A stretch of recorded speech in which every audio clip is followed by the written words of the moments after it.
श्रीमद् भगवद गीता ज्ञान यज्ञ प्रवचन क्रमांक 212 अध्याय 5वां कर्म संन्यास योग और श्लोक क्रमांक 10।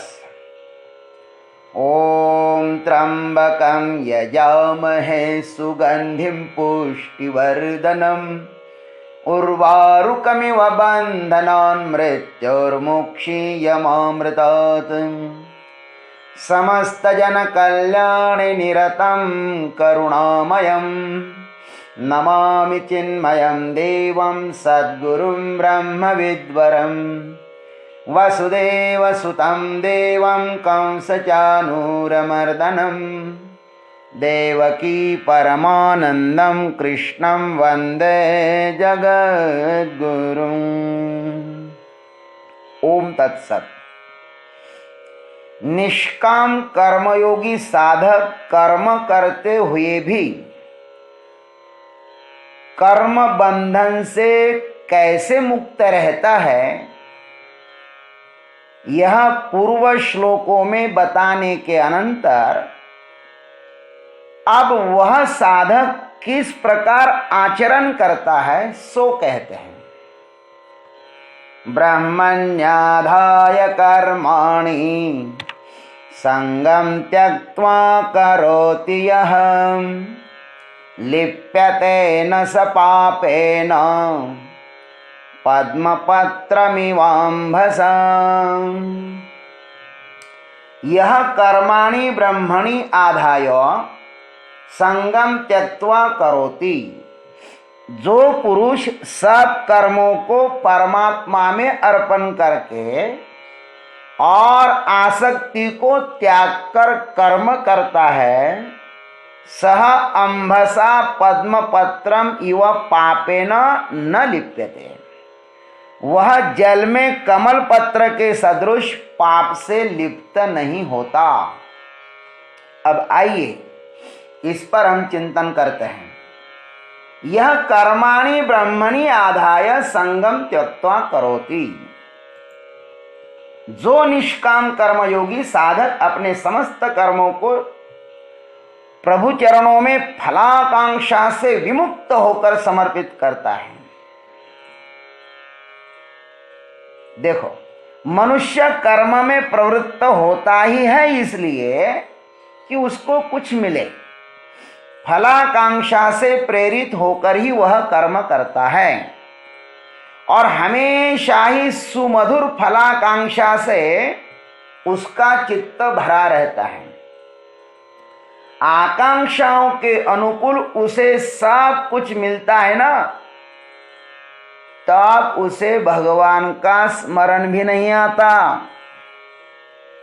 तब उसके भीतर यह मैं ही कर रहा हूं, इस प्रकार के वृथा अभिमान का जन्म होता है।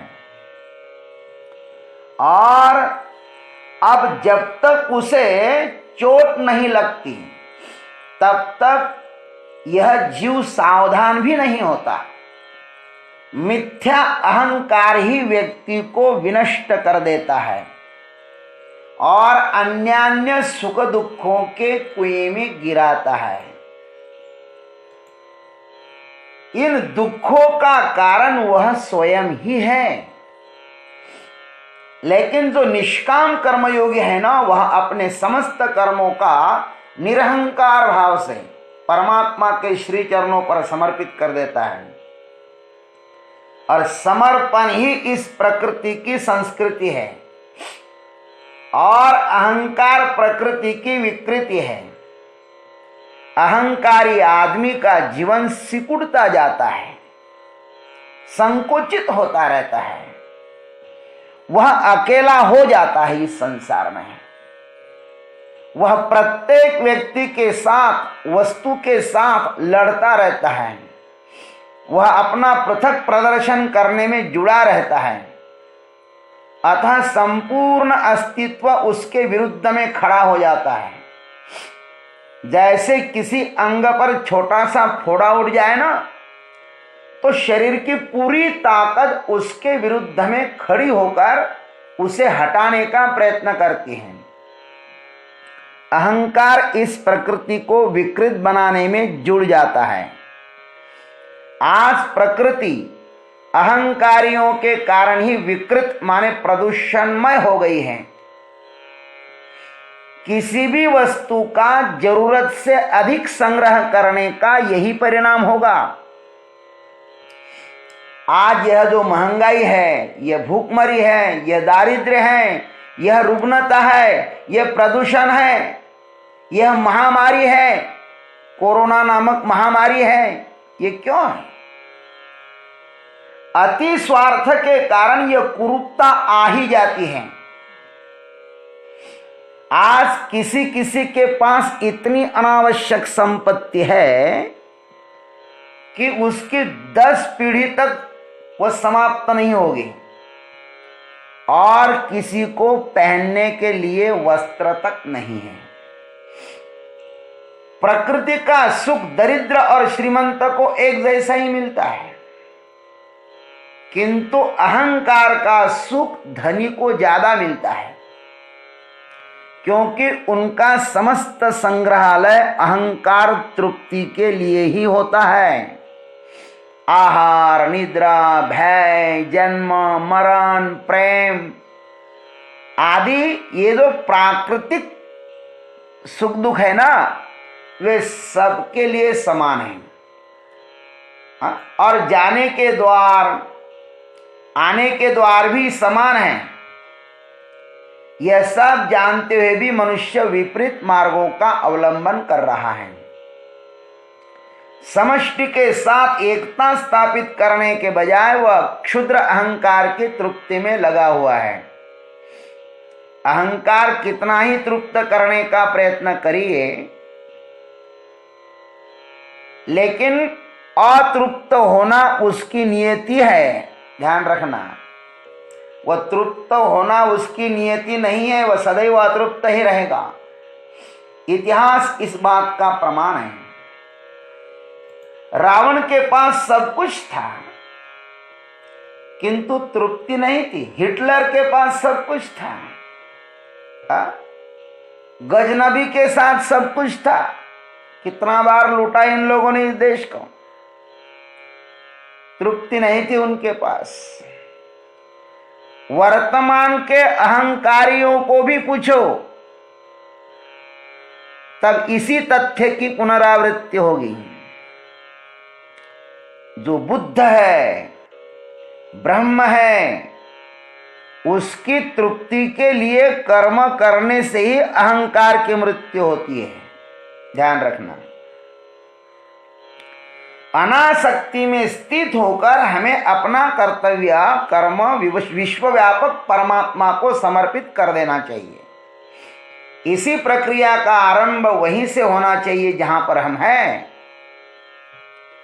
परिवार की सेवा ब्रह्म भाव से अनासक्ति पूर्वक प्रारंभ करें। शनि शनि यह भावना वृद्धिंगत हो जाएगी। जो अपने घर को ईश्वर का घर जानता है ना, वही इस विश्व को भी परमात्मा का घर जानेगा। व्यष्टि से समष्टि की यात्रा इस प्रकार की होगी। शास्त्र में कहा है, हमारे ऋषि मुनि ने पहले से ही कह दिया है, हम उसको भूल गए। त्यजेत एकम कुलस्यार्थे ग्रामस्यार्थे कुलम त्यजेत, ग्रामम जनपदस्यार्थे आत्मार्थे पृथ्वीम त्यजेत। महाभारत में लिखा है, आत्म कल्याण के लिए मनुष्य को पृथ्वी का भी त्याग करना पड़े तो वह करें। त्यजेत एकम कुलस्यार्थे, कुल का यदि संरक्षण होता हो तो अपने स्वयं का त्याग कर देना चाहिए। ग्राम का यदि अपने से कल्याण हो तो कुल का त्याग करना चाहिए। एक जिले का अपने के कारण कल्याण होता है तो उस गांव का त्याग कर दो, और आत्मा का यदि कल्याण होता है पृथ्वी को त्यागने से तो पृथ्वी का त्याग कर दो। आत्म प्राप्ति के लिए मनुष्य को अपना सर्व स्वार्थ छोड़कर प्रभु की शरण में वैसे ही रहना चाहिए जैसे कोई सेवक अपने स्वामी की शरण में रहता है। मेरे से जो कुछ हो रहा है वह उसकी ही इच्छा से हो रहा है। मेरे समस्त कर्म प्रभु चरणों पर समर्पित हो। हे प्रभु, तूने मुझको बहुत कुछ दिया है, पूरी सृष्टि मेरी सेवा में लगी है। नदियां पानी दे रही है, ये वायु, आकाश, चंद्र, सूर्य, यह वृक्ष, यह पृथ्वी, यह सुंदर निरोगी स्वस्थ शरीर। हे परमात्मा, इतना सारा तुमने मुझको दिया, मैं तेरी किस शब्द से स्तुति करूं। अरे बाबा, मेरे पास आपको देने के लिए कुछ भी नहीं है। इस संसार में मेरा है भी क्या जो मैं तुझे दूं। सब तेरा ही तो है, सब तेरा तुझको अर्पण। मैं केवल इन इंद्रियों के व्यापारों का निमित्त मात्र हूं। मेरे द्वारा ये तेरी सेवा हो जाए प्रभु, और वैसी ही सेवा हो जाए जैसे ही दीपक की प्रकाश से घर के समस्त व्यापार हो जाते हैं,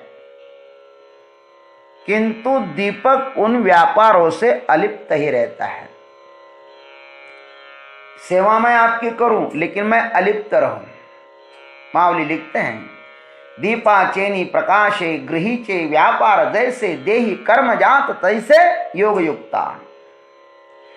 उस दीपक जैसा मेरा उज्जवल जीवन बने, इस प्रकार की भावना से साधक कर्म करता है, तब उसे यह कर्म लिंपायमान नहीं होता। सह अंभसा पद्मपत्रम इव पापेन न लिप्यते। वह जल में कमल पत्र के सदृश पाप से लिप्त नहीं होता। इस साधक के द्वारा जो कुछ कर्म होंगे वे उसको वैसे ही नहीं चिपकेंगे जैसे, तो कर्म करी सकड़े तरी कर्म बंधा ना करे, जैसे न रूपे जड़ी जड़े पद्मपत्र। पंकज का माने कमल का पत्ता पानी में रहता है, किंतु पानी उस पर नहीं रुकता। किसी भी कर्म का फल उस साधक को नहीं प्राप्त होगा, वह पुण्यात्मक हो या पापात्मक। पाप और पुण्य को पकड़ने के लिए आसक्ति चाहिए, तभी वे पकड़े जा सकते हैं। किंतु इस साधक की आसक्ति ही भक्ति बनकर प्रभु चरणों की एक दासी हो गई है ना। आसक्ति का रूपांतरण भक्ति में हो गया। भक्ति तो प्रभु की प्रिया है, दासी है। त्वंतु भक्ति ही प्रिया तस्य सततम प्राणतोधिका, भागवत महात्म्य में कहा है। इसने सब कुछ प्रभु चरणों पर न्योछावर कर दिया है। भक्ति का काम ही है कि जो कुछ है सो प्रभु को दे देना। भक्ति मांगती नहीं है, सिर्फ देती है। इसलिए प्रभु भी उस पर अधिक प्रेम करते हैं। जिस प्रेम में मांग है वह प्रेम नहीं, वह भोग है। भोग व्यक्ति को रोगी बना देता है, भिखारी बना देता है। जो भोगी होते हैं ना, वे भीख मांगे ही होते हैं, दरिद्र होते हैं। भोग तो रुग्ण अंतःकरण का प्रतीक है। जो असंतुष्ट है, अतृप्त है, वही तो विषयों के द्वार पर वासना रूपी टमरेल लेकर भीख मांगने के लिए जाएंगे ना। और उनका कटोरा कितना ही भर दो, लेकिन वह कभी पूरा भरेगा नहीं। वासना ही इतनी है। भक्ति निष्काम संतुष्ट शुद्धांतःकरण रूप सिंहासन पर विराजमान रहने वाली प्रभु की प्रेयसी है। भक्ति दरिद्र नहीं, सम्राट है। राजा की कांता को हाथ में कटोरा लेकर भीख नहीं मांगना पड़ता, वह बांटती है। जो उसके पास आते हैं भक्ति उसको दे देती है। प्रेम दरिद्र होता ही नहीं, वह हमेशा बादशाह की तरह निर्भय तथा उदार होता है महाराज। आसक्ति जब भक्ति बन जाती है ना, तब समस्त कर्मों के फलरूप बंधनों से यह साधक मुक्त हो जाता है। वैसे ही पद्मपत्र मिवाम्भसा, पानी का कमल का पत्ता पानी में रहता है, लेकिन पानी मुझको स्पर्श नहीं करता। यह साधक संसार में विचरण करता है, लेकिन संसार का कोई भी कर्म इसको चिपकता नहीं है। ओम तत्सत। जय गुरुदेव, जय जगदीश्वर, जय जय महाकाल।